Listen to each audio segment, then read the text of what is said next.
رب اشرح لی صدری ویسر لی امری واحلل عقدۃ من لسانی یفقہوا قولی۔ آج 17ویں پارے کی تلاوت کا آغاز ہوا، اور 17ویں پارے کی جو سب سے پہلی آیت ہے، اقترب للناس حسابهم، کہ لوگوں کے حساب کا وقت قریب آ گیا ہے، وہم فی غفلۃ معرضون، پھر بھی وہ بے خبری میں منہ پھیرے ہوئے ہیں۔ ان کا حساب کتاب کا وقت بہت قریب ہے، ایسا نہیں ہے کہ یہ حساب کتاب بہت دور اور کچھ زمانوں بعد ہوگا، بہت قریب لگا ہوا ہے، اور پھر بھی یہ غفلت کے اندر موجود ہے۔ یہ سب سے پہلی آیت کہ بیدار ہو جاؤ، تمہارا حساب کتاب ہونے لگا ہے۔ ایسا ہو نہیں سکتا کہ ایک آدمی اس دنیا کے اندر آئے اور وہ فرما برداری کی زندگی گزارے، اور دوسرا آدمی آئے اور وہ لوگوں کو قتل و غارت گری کرے، وہ دہشت گردی کرے، سب کچھ کرے، اور ان دونوں کا کوئی حساب کتاب کرنے والا نہ ہو، اور کوئی ان کو ان کے عمل کے مطابق ان کو جزا یا سزا دینے والا نہ ہو۔ ایسا ہو نہیں سکتا۔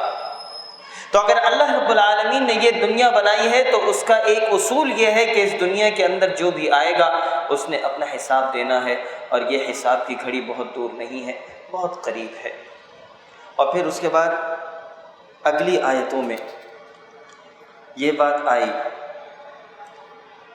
آیت نمبر 7 میں، کہ یہ جو باتیں بتانے کے لیے ایسا نہیں ہے کہ ہم نے تمہیں چھوڑ دیا ہو، بلکہ ان باتوں کو بتانے کے لیے، سمجھانے کے لیے، سکھانے کے لیے ہم نے رسول بھیجے، اور یہ رسول، یہ وہ رسول ہیں جو تمہارے اپنے درمیان میں سے ہیں۔ وہ لوگ کہتے تھے یہ کیسے رسول ہے، یہ تو کھاتے بھی ہیں، یہ پیتے بھی ہیں، یہ بازاروں کے اندر بھی جاتے ہیں۔ بھئی کوئی رسول ایسے ہوتے کہ جن کے ہاتھوں میں کوئی کنگن ہوتے، جو کوئی بڑی ہٹو بچے ہوتی، کوئی آگے پیچھے ان کے بینڈ باجے ہوتے، تو چلو ہم ان کو رسول مان لیتے۔ یہ رسول کیسے ہیں، یہ تو ہماری طرح کے بس آدمی ہیں۔ یہ مشرکین کا یہ وہ اعتراض تھا کہ جو ہر رسول اور نبی کے اوپر انہوں نے اٹھایا، ہر رسول۔ اور اللہ کہتا ہے چونکہ ہم نے ہدایت انسانوں کو دینی ہے تو انسانوں ہی کے درمیان میں سے ہم نے رسول بنا کر بھیجا۔ اور پھر اس کے بعد آگے چل کر یہ بات آئی حضرت ابراہیم علیہ السلام کے حوالے سے۔ حضرت ابراہیم علیہ السلام جو تھے وہ اپنی قوم کے اندر آئے، اپنے باپ کو، اپنی قوم والوں کو اللہ رب العالمین کی طرف بلایا کہ دیکھو ان بتوں کی پرستش نہ کرو، یہ جو بت جو تم نے خود اپنے ہاتھوں سے بنائے ہیں، نہ یہ تمہیں نفع دے سکتے ہیں، نہ یہ تمہیں نقصان دے سکتے ہیں، نہ یہ تم سے بات چیت کر سکتے ہیں، تم یہ کیوں ان کی بتوں کی پرستش کرتے ہو؟ اب یہ اپنے ابا سے بھی انہوں نے یہ بات بولی، اپنے قوم کے لوگوں سے بھی یہ بات بولی۔ اب وہ جب بت خانے کے اندر جب گئے تو انہوں نے دیکھا کہ لوگ ان بتوں کی عبادت کر رہے ہیں، تو انہوں نے کہا کہ بھائی تم کیوں ان کی عبادت کر رہے ہو، یہ تمہیں نہ نفع دے سکتے ہیں، نہ ضرر کر سکتے ہیں۔ یہ قوم سمجھنے والی نہیں تھی۔ تو ایک دن کیا ہوا کہ یہ قوم کا ایک خاص میلہ تھا، میلہ ٹھیلے جو تھے ان زمانے میں ہوتے تھے، تو یہ سارے کے سارے لوگ اپنے بستی سے گئے ہوئے تھے۔ ابراہیم علیہ السلام اس موقع کی تلاش کے اندر تھے کہ جیسے ہی جب یہ جائیں گے تو پھر وہ ان کے ساتھ، ان کے بتوں کے ساتھ حساب کتاب کریں گے۔ جب یہ لوگ چلے گئے تو ابراہیم علیہ السلام ان کے بت خانے میں گئے اور انہوں نے ان سارے بتوں کی ٹھکائی شروع کر دی، ایک ایک کر کے ان سارے بتوں کو کہ جن کو یہ سب پوجتے تھے ان کا انہوں نے حساب کتاب کرنا شروع کر دیا، اور پھر ایک بڑے بت کو چھوڑ دیا، بڑے بت کو چھوڑ دیا۔ اب جب یہ لوگ واپس آئے تو دیکھنے لگے کہ بھائی ہمارے سارے معبودان باطل وہ ہمارے سارے جو بت ہیں یہ تو سارے کے سارے کون ہیں، کون یہ کر کے چلا گیا؟ تو کسی نے کہا کہ بھئی ہم نے کہتے ہوئے ایک کسی کو سنا تھا جس کا نام ابراہیم ہے، جو ان بتوں کے خلاف باتیں کرتا تھا، ابراہیم کو بلایا جائے۔ اب ابراہیم کو بلایا گیا۔ اب جب ابراہیم علیہ السلام سے یہ بات ہوئی کہ بھئی تم نے ہمارے ان بتوں کا کیا حل کیا ہے، تو ابراہیم علیہ السلام ان کو دعوت دینا چاہتے تھے حکمت کے ساتھ۔ انہوں نے کہا بھائی تم مجھ سے کیا پوچھتے ہو، یہ جو دیکھو یہ جو بڑا والا بت کھڑا ہوا ہے یہ صحیح سالم کھڑا ہوا ہے، اس سے پوچھو کہ آخر ان بتوں کی حالت کس نے کی ہے۔ اب یہ جتنے بھی تھے یہ سارے اس طرح عقل مند بھی تھے کہ ان کو یہ بات پتہ تھی کہ یہ بت جو ہیں یہ کچھ بول نہیں سکتے۔ انہوں نے کہا، اے ابراہیم تو یہ کیسی باتیں کر رہا ہے، تجھے تو پتہ ہے کہ یہ بت بول نہیں سکتے۔ تو پھر ابراہیم علیہ السلام نے کہا کہ جب تمہیں یہ بات پتہ ہے کہ یہ بت بول نہیں سکتے، یہ نفع نقصان نہیں کر سکتے، تو پھر ان کی پرستش کیوں کرتے ہو؟ تمہیں ایک رب کی، ایک خدا کی عبادت کرو۔ اور پھر اس معاملے کے اوپر ابراہیم علیہ السلام کے لیے ایک بہت بڑا الاؤ تیار کیا گیا اور یہ کہا گیا کہ اس کو آگ کے اندر پھینک دو، اور ایک بہت بڑا الاؤ تیار کیا گیا کہ ہر کوئی اس بستی میں، اس علاقے کے اندر ہر کوئی آ رہا ہے، اور اعلان کرا دیا گیا کہ ایک بہت بڑی آگ تیار کی جائے گی اس ابراہیم کے لیے، اور ہر کوئی لکڑیاں لے کر آ رہا ہے۔ اور حدیث میں آتا ہے کہ ان کو منجنیق سے پھینکا گیا، مطلب ایسا نہیں تھا کہ آگ جل رہی ہے، تھوڑی سی آگ ہے اور اس کے اندر دھکا دے دیا، ایسا نہیں، ایک بہت بڑا الاؤ تیار کیا گیا، اور اس الاؤ کے قریب بھی کوئی نہیں جا سکتا تھا کہ اس کو دور سے منجنیق سے ابراہیم علیہ السلام کو اس آگ کے اندر پھینکا جا رہا ہے۔ اور جس وقت آگ کے اندر پھینکا جا رہا تھا اس وقت جبرائیل امین آتے ہیں اور کہتے ہیں کہ اے ابراہیم، کسی چیز کی ضرورت ہو تو بتائیے، کسی چیز کی ضرورت ہو تو بتائیے۔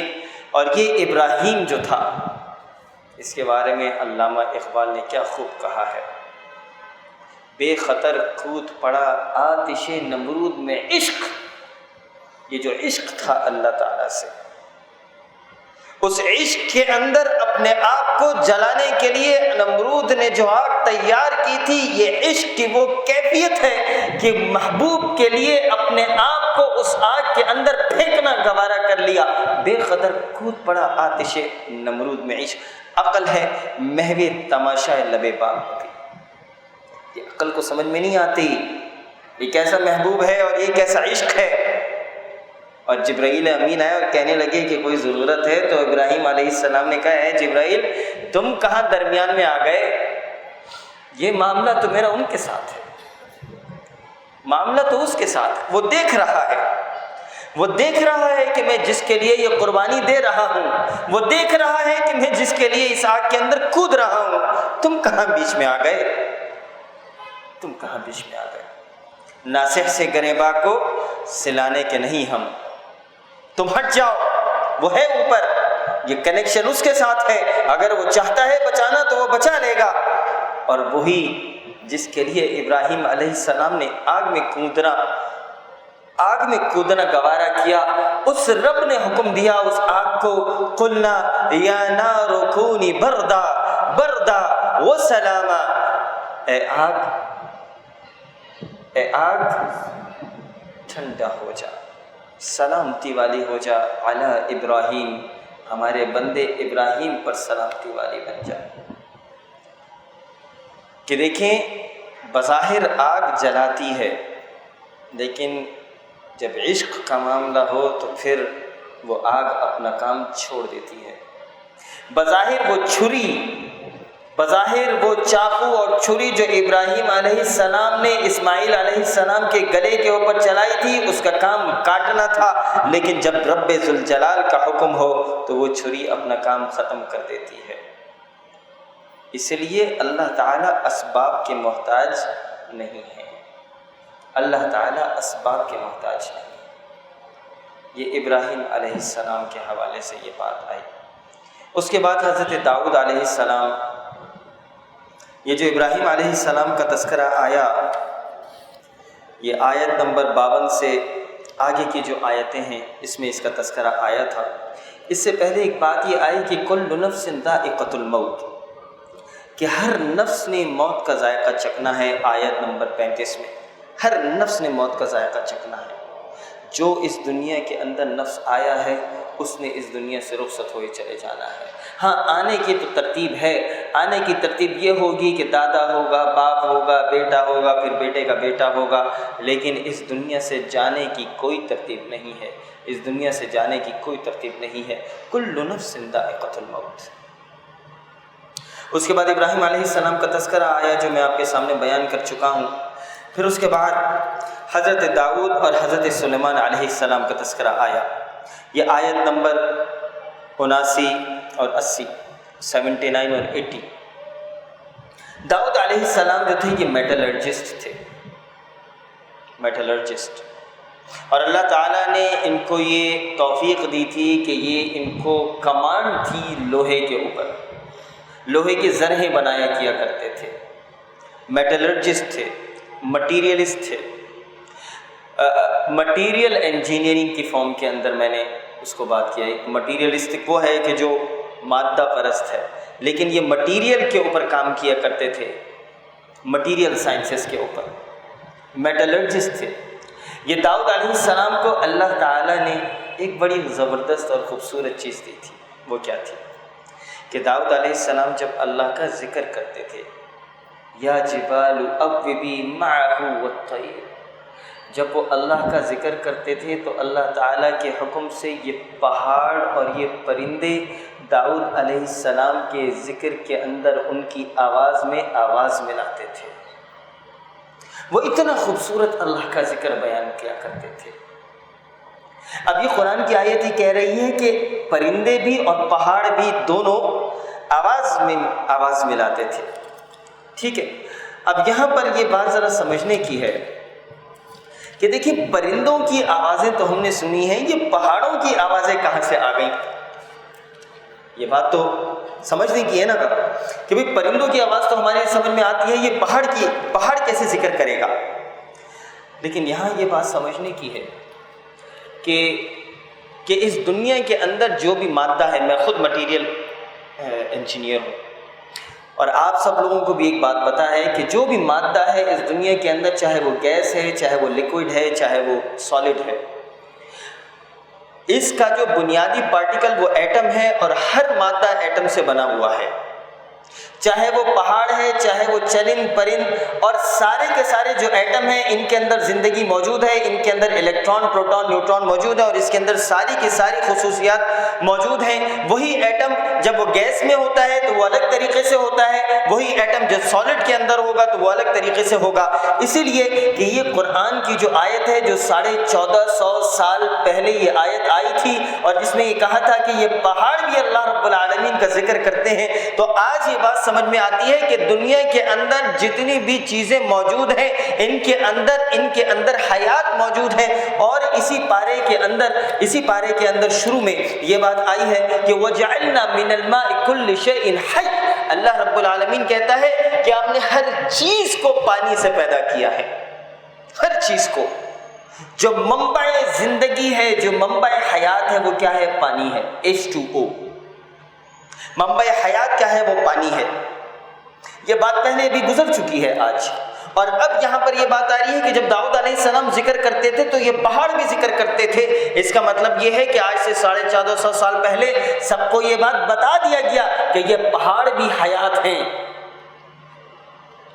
یہ پہاڑ بھی حیات ہیں، یہ درخت بھی ان میں زندگی موجود ہے، اور یہ ذکر بھی کرتے ہیں۔ صحیح احادیث میں آتا ہے کہ اللہ کے نبی صلی اللہ علیہ وسلم جب خطبہ دیتے تھے، اپنے حجرے سے نکلتے تھے، جیسے میں یہ بیٹھا ہوا ہوں، اللہ کے نبی صلی اللہ علیہ وسلم کا ممبر اسی طریقے سے تھا، اور سیدھے ہاتھ پہ اللہ کے نبی کا حجرہ تھا۔ جو لوگ مسجد نبوی صلی اللہ علیہ وسلم گئے انہوں نے دیکھا ہوگا، وہ اپنے حجرے سے نکل کر آتے تھے، جیسے یہ مدرسے کا دروازہ ہے، مدرسے کے دروازے سے نکل کر آئے اور یہاں پر اللہ کے نبی کا ممبر ہے۔ تو جب وہ آتے تھے تو یہاں پر ایک درخت تھا، اور اللہ کے نبی صلی اللہ علیہ وسلم اس درخت سے ٹیک لگا کر خطبہ دیا کرتے تھے۔ صحابہ نے کہا کہ یا رسول اللہ، مسلمان تھوڑے سے زیادہ ہو گئے ہیں، مسجد نبوی کی توسیع ہے، تو ایک باقاعدہ ممبر بنایا جائے۔ تو صحابہ کی اس کے اوپر مشورے پر وہاں پر ایک ممبر بنایا گیا، اور جس دن اللہ کے نبی صلی اللہ علیہ وسلم اس ممبر کے اوپر پہلی دفعہ خطبہ دینے کے لیے آ رہے تھے، اور یہاں سے وہ گزرے ہیں اس درخت کے سامنے سے، تو وہ درخت گڑ گڑا کے رونے لگا، وہ درخت گڑ گڑا کے رونے لگا کہ اس کو جدائی اللہ کے نبی صلی اللہ علیہ وسلم سے گوارا نہیں تھی۔ اور جب اللہ کے نبی آگے بڑھے تو پھر واپس آئے اور اس درخت کے اوپر انہوں نے ہاتھ رکھا اور اس کو دلاسا دیا کہ جنت میں بھی ہوگے، تب جا کے وہ درخت جو تھا. اور کتنی ایسی احادیث ملتی ہیں کہ اللہ کے نبی صلی اللہ علیہ وسلم کے ساتھ سامنے ذکر ہوتے ہوئے دیکھا. تو دنیا کے اندر جتنی بھی چیزیں ہیں یہ اللہ رب العالمین کا ذکر کرتی ہیں. تسبح له السماوات السبع والارض ومن فیہن، کہ اللہ رب العالمین کا جو تسبیح ہے ان آسمانوں کے اندر اور اس زمین کے اندر جو کچھ ہے، ومن فیہن، وہ ساری کی ساری چیزیں اللہ کا ذکر اور اس کی تسبیح بیان کرتی ہیں. تو میرے بھائی، اللہ کو میرے اور آپ کے ذکر اور تسبیح کی کوئی ضرورت نہیں ہے. اگر ہم سب مل کر بھی اللہ رب العالمین کی فرمانبرداری کرنے لگ جائیں تو اللہ تعالیٰ کی بادشاہت میں ذرہ برابر بھی کوئی اضافہ نہیں ہوگا. اس کی بادشاہت لا متناہی ہے. اور پھر اس کے بعد حضرت سلیمان علیہ السلام کا تذکرہ ہوا کہ سلیمان علیہ السلام کو اللہ تعالیٰ نے ہوا کے اوپر کنٹرول دیا، کمانڈ دی. حضرت داؤد علیہ السلام جو ان کے باپ تھے، ان کو پرندوں کے اوپر، چرند پرند کے اوپر اور پہاڑوں کے اوپر ان کی کمانڈ تھی. ان کے بیٹے کو اللہ رب العالمین نے ہوا کے اوپر کمانڈ دی. اور یہاں پہ ایک بات بڑی اہم ہے کہ یہ باپ اور بیٹا، یہ بادشاہت اور اسلامی حکومت اور لوگوں کے لیے خیر کا معاملہ، کہ اس کا مطلب یہ ہوا کہ یہ جو نظام حکومت ہے، اس نظام حکومت کے لیے جو تمہارے اندر بہترین اویلیبل جو لوگ ہیں، یہ زمام کار ان کے ہاتھوں کے اندر ہونا چاہیے. کہ حضرت سلیمان علیہ السلام کا تذکرہ ہوا، حضرت داؤد علیہ السلام کا تذکرہ ہے، اور اس سے پہلے تذکرہ ہو چکا ہے حضرت موسیٰ علیہ السلام کا کہ انہوں نے حضرت یوسف علیہ السلام کا کہ حضرت یوسف علیہ السلام نے وقت کے حکمران سے کہا کہ مجھے اجعلنی علی خزائن الارض، اپنے زمین کے خزانوں کی مجھے ان خزانوں کے اوپر جو ہے قوت دے دو، کمانڈ دے دو مجھے. تو اس کا مطلب ہے کہ جو اللہ کے فرمانبردار لوگ ہوتے ہیں، یہ ان کا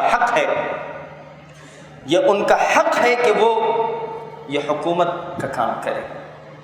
اس کے بعد حضرت ایوب کی دعا آتی ہے، وَأَيُّوبَ إِذْ نَادَىٰ رَبَّهُ. بہت خوبصورت ہے کہ ایوب علیہ السلام جو تھے، ان کو اللہ نے اولاد دی تھی، ان کو بہت ساری چیزیں دی تھیں، اللہ نے ان کو بیماری دی. اور اس بیماری میں ایوب علیہ السلام بالکل ختم، اور ان کے پورے جسم کے اوپر جس طرح کا پیپ والی بیماری ہوتی ہے، یہاں تک کہ سب ان کو چھوڑ کر چلے گئے. اور جب یہ سب ان کو چھوڑ کر چلے گئے تو یہاں پر سمجھنے کی بات یہ ہے کہ وقت کا نبی اپنے رب سے بولتا کیا ہے، انی مسنی الضر. یہ جتنی بھی پریشانی آئی ہے یہ میری اپنی وجہ سے ہے. انی مسنی الضر وانت ارحم الراحمین، تو تو رحم کرنے والا ہے. اس وقت بھی کہ جس وقت پریشانی میں تھے، مصیبت میں تھے، مشکل میں تھے، زبان سے شکوہ نہیں کیا کہ جو کچھ بھی ہے اللہ تیری عنایت ہے، یہ جو مصیبت اور مشکل ہے یہ میری اپنی وجہ سے ہے. تو رحم کرنے والا ہے، تو رحم کرنے والا ہے. اور پھر اس کے فوراً بعد حضرت یونس علیہ السلام کا تذکرہ آیا کہ جب وہ اپنی قوم کو چھوڑ کر چلے گئے، اور ابھی اللہ تعالیٰ نے وہ قوم کو چھوڑنے کے لیے حکم نہیں کیا تھا کہ قوم کو چھوڑ دو، یہ تھا کہ ان کے اوپر عذاب نازل ہونا ہے. ابھی اللہ نے نہیں کہا تھا کہ قوم کو چھوڑ کر چلے جاؤ. حضرت یونس علیہ السلام چلے گئے، ابھی حکم خداوندی نہیں تھا. تو پھر اللہ کی تنبیہ آئی اور پھر ان کو مچھلی کھا گئی. اور اب اس مچھلی کے پیٹ کے اندر ہے وقت کا نبی. اور جو قرآن کے اندر الفاظ ادا ہوتے ہیں وہ کیا ہیں؟ الفاظ یہ ہوتے ہیں کہ مچھلی والے حضرت یونس علیہ السلام کو یاد کرو جب کہ وہ غصے سے چھل دیا اور خیال کیا کہ ہم اسے نہ پکڑیں گے.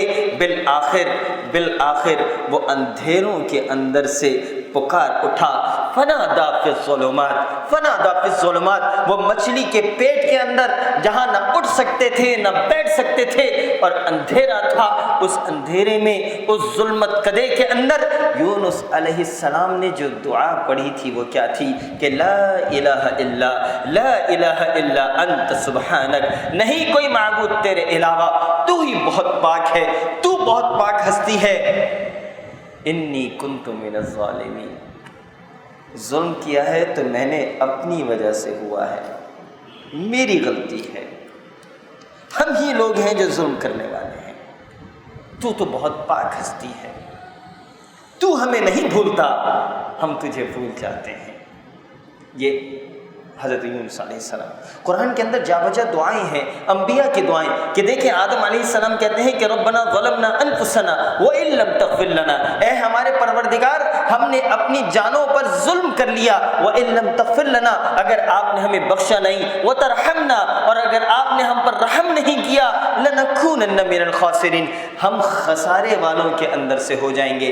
انبیاء بھی یہ دعائیں کیا کرتے تھے۔ حضرت یوسف علیہ السلام کی وہ کیا خوبصورت دعا تھی کہ انہوں نے کیا بولا کہ فاطر السماوات والارض، اے آسمانوں اور زمین کے بنانے والے، انت ولی فی الدنیا والآخرہ، تو ہی میرا دنیا کے اندر اور آخرت کے اندر تو ہی میرا دوست ہے، تو ہی میرا محبوب ہے، تو ہی میرا مددگار ہے، انت ولی فی الدنیا والآخرہ، توفنی مسلمہ، مجھے موت دے تو ایک مسلم کی موت دے، توفنی مسلمہ والحقنی بالصالحین، اور مجھے صالحین کے ساتھ جگہ عطا فرمائیے۔ آپ ذرا پروٹوکول تو دیکھیں کہ ایک وقت کا نبی ہے، وقت کا نبی، نبی کے بعد صدیق، صدیق کے بعد شہید، شہید کے بعد صالح، اور صالح کے بعد مسلم۔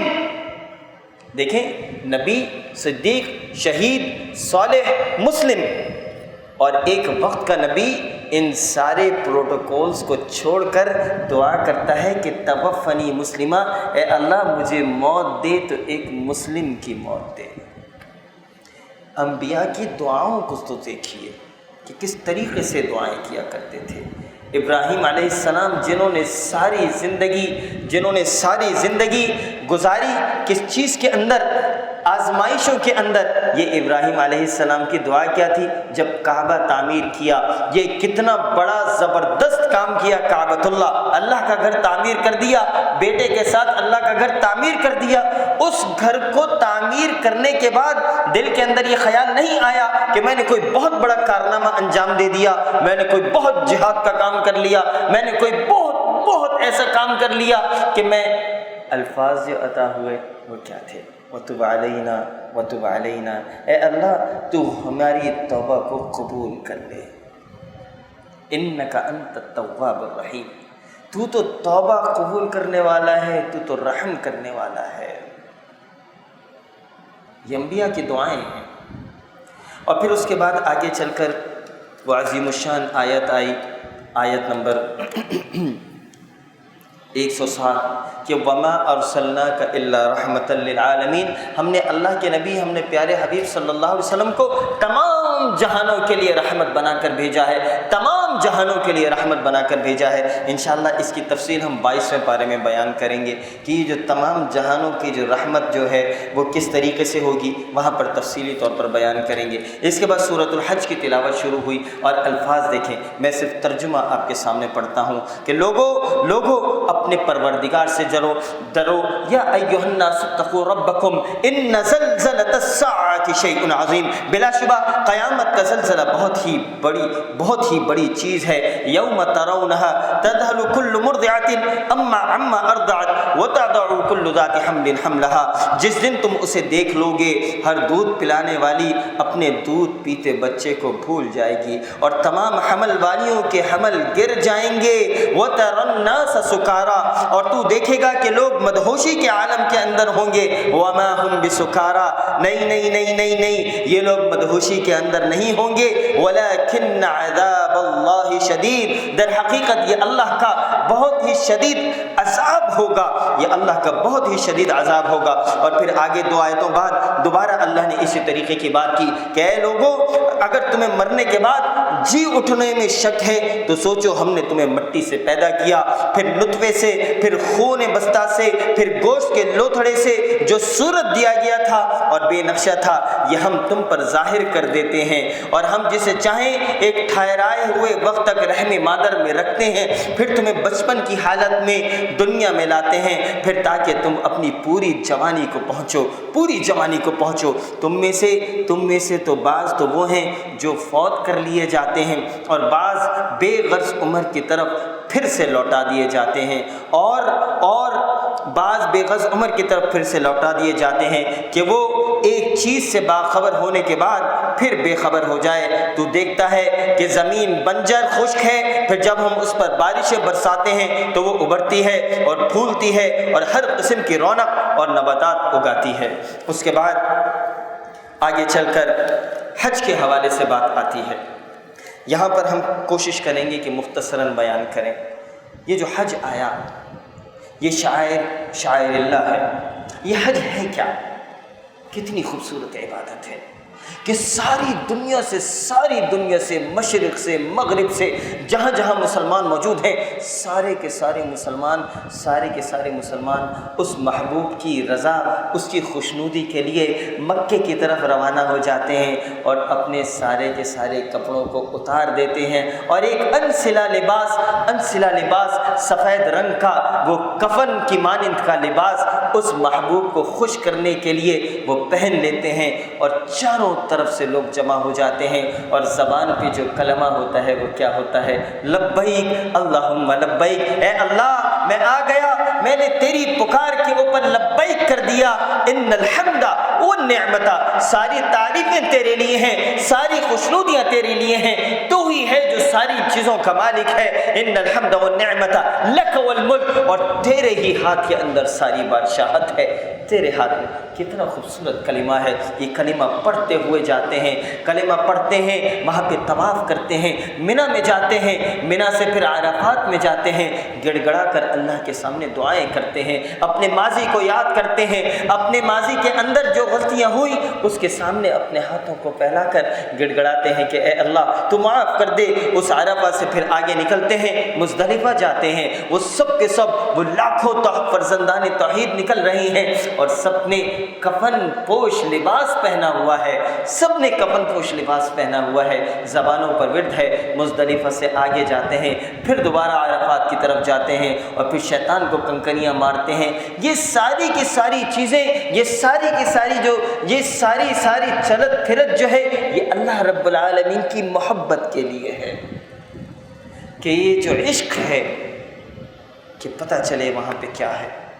اور یہاں پر اللہ نے کہا کہ دیکھو لن ینال اللہ لحومها ولا دماؤها، کہ یہ جو تم قربانی کرتے ہو، یہ جو حج میں بھی قربانی ہوتی ہے اور ہم جو لوگ حاجی نہیں ہوتے وہ یہاں اپنے اپنے گھروں پہ قربانی کرتے ہیں، اللہ نے کہا کہ لن ینال اللہ لحومها ولا دماؤها، یہ جو تم قربانی کرتے ہو نہ تو اس کا گوشت ہم تک پہنچتا ہے اور نہ ہی اس کا خون ہم تک پہنچتا ہے۔ کیا پہنچتا ہے؟ وَلَكِنْ يَنَالُهُ التَّقْوَى مِنْكُمْ، یہاں جو اندر ہے یہ جو خوف ہے، یہ جو محبت ہے، در حقیقت میں تو کہوں گا یہ جو محبت ہے یہ محبت اس رب تک جاتی ہے، یہ محبت۔ اسی لیے جو بھی عبادت ہے، جو بھی کچھ ہے، اس میں نیت کا خالص ہونا سب سے اہم اور ضروری ہے، نیت کا خالص ہونا۔ اور پھر یہ جو آیت تھی، یہ آیت نمبر 37 کے جس کے اندر کہا گیا کہ تمہارا تقوی اللہ رب العالمین کے پاس پہنچتا ہے، اور پھر اس کے آخر میں جو آخری جو آیت ہے سورۃ الحج کی، اس کا ترجمہ میں آپ کو سنائی دیتا ہوں۔ آخری دو آیتیں کہ یا ایھا الذین آمنوا ارکعوا واسجدوا واعبدوا ربکم، اے ایمان والو رکوع سجدہ کرتے رہو اور اپنے پروردگار کی عبادت میں لگے رہو اور نیک کام کرتے رہو، وافعلوا الخیر، نیک کام کرتے رہو، لعلکم تفلحون، تاکہ تم فلاح پانے والے بن جاؤ، وجاہدوا فی اللہ حق جہادی، اور اللہ کی راہ میں ویسے ہی جہاد کرو کہ جیسا کہ جہاد کرنے کا حق ہے، اس نے تمہیں بزرگیدہ بنایا اور تم پر دین کے بارے میں کوئی تنگی نہیں ڈالی، دین اپنے باپ ابراہیم علیہ السلام کا قائم رکھو، اسی اللہ نے تمہارا نام مسلمان رکھا ہے اس قرآن سے پہلے اور اس میں بھی، تاکہ پیغمبر تم پر گواہ ہو جائے۔ کیا ہوا؟ لیکون الرسول شہیدا علیکم، تاکہ رسول، ہمارا جو رسول ہے وہ تم پر گواہ ہو جائے، لیکون الرسول شہیدا علیکم وتکونوا شہداء علی الناس، اور رسول تم پر گواہ ہو جائے اور تم تمام لوگوں کے اوپر گواہ ہو جاؤ۔ آپ اس لاجک کو سمجھیں کہ اللہ نے رسول کو بھیجا اپنے درمیان میں اور پوری انسانیت کے درمیان میں، اس رسول نے اپنا کام مکمل کر دیا، اب یہ دعوت میری اور آپ کی ذمہ داری ہے۔ اللہ نے کہا کہ جس طرح رسول گواہ ہیں ہمارے اور تمہارے درمیان میں، اسی طریقے سے تم گواہ ہو ہمارے اور پوری انسانیت کے درمیان۔ اسی لیے پھر آگے اللہ نے کہا کہ فَأَقِيمُوا الصَّلَاةَ، بس نماز کو قائم کرو، وَآتُوا الزَّكَاةَ، اور زکوٰۃ پر کاربند ہو، وَاعْتَصِمُوا بِاللَّهِ، اور اللہ کو پکڑ لو، اللہ کو پکڑ لو۔